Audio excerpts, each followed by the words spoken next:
Mula noong unang pahanon ang mga armadong labanan ay naging isang trahedya at nakakapinsalang katotohanan ng buhay ng isang tao sa lupa man, sa mga mapagkukunan at sa politika. Kadalasan bilang bahagi ng mas malaking salungatan o digmaan, hindi na nabilang ang mga digmaan na ganap sa mundo kung saan marami nasawi. Narito ang 5 nakakamatay na labanan sa kasaysayan. Siege of Constantinople. 717 to 718 AD, estimated 170,000 casualties. Ang pananakop ng mga Arabo noong ika-7 at ika-8 siglo ay nagresulta ng pagkawala ng karamihan sa teritoryo ng Byzantine. Hindi nagtagal na tagpuan ng mga Byzantine ang kanilang sarili sa pagtatapos ng walang tigil sa pagsalakay. Ang digmaan ng Byzantine at Arab ay higit pa sa isang serye ng mga saking bayan. Sa bawat isa sa mga laban na ito ay nag-aalok ng maikling sulyap sa madalas na malungkot na kasaysayan ng sangkatauha. Warsaw Uprising 1944, estimated 200,000 casualties. Isa ang Warsaw sa nakakalungkot na labana, ginawa ng Polish na paalisin ang mga Amerikano sa kanilang lungsod. Habang papalapit ang puwersang Soviet sa lungsod noong 1944, nangako ang commander ng Soviet ng tulong sa mga Polo. Matapos ang kaguluhan, nagawang makipag-ugnayan at brutal na durugin ng Aleman ang mga rebelde.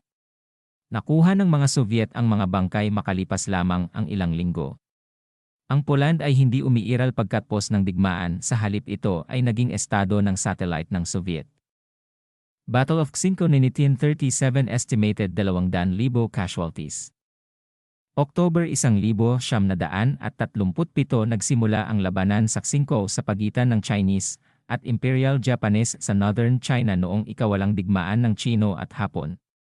Tumagal 24 na araw ang labanan kung saan nakuha ng Hapon ang tagumpay. Ngunit nagawa pa rin nilang magdulot ng mabigat na casualties. Ang labanan na ito ay nagbigay moral na pagtaas ng tropang Tsino kung saan natalo sa mga sumunod na buwan. Sa kabila ng hard-nosed defense, sa Ksinko ay natalo nila ang mga Hapon at noong 1945 sumuko ang mga Hapon.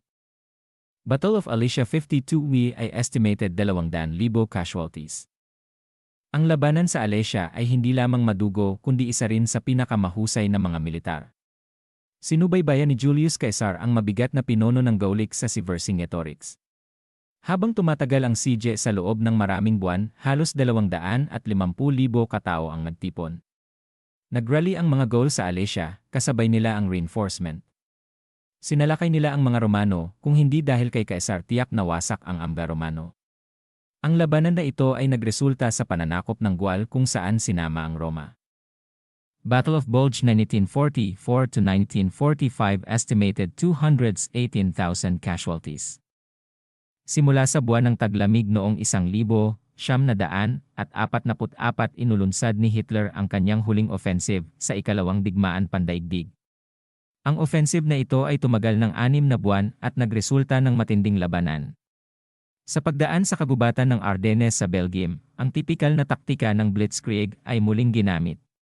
Ang mga militar ng Aleman ay kulang sa supply at lakas tao. Mabilis din ang aksyon ng mga Allied at nakuha ng muli ang kanilang teritoryo ng madali.